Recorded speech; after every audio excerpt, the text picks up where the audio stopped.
राधानगरी तालुक्यातील राशिवडे खुर्दमधील एका विहिरीत आकाश दत्तात्रय पोतदार या टेम्पो चालकाचा मृतदेह आढळून आल्यानं परिसरात खळबळ उडाली आहे।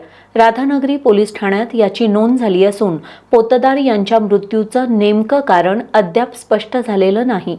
मूळचे सोलापुरातील 35 वर्षीय आकाश दत्तात्रय पोतदार हे सध्या करवीर तालुक्यातील सोनाळी इथं राहत होते। ते टेम्पो चालक म्हणून काम करत होते।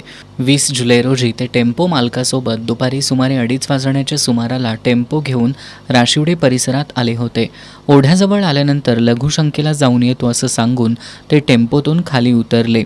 मात्र बराच वेळ उलटूनही ते परत न आल्यानं टेम्पो मालकानं परिसरात शोधाशोध केली, तरीही त्यांचा काहीच ठाव ठिकाणा लागला नसल्यानं त्यांनी राधानगरी पोलीस ठाण्यात पोतदार बेपत्ता असल्याची तक्रार दाखल केली होती।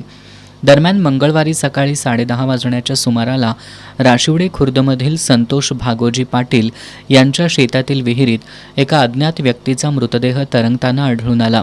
स्थानिकांना याची माहिती मिळाल्यानंतर त्यांनी सरपंच इंद्रजित पाटील यांना माहिती दिली।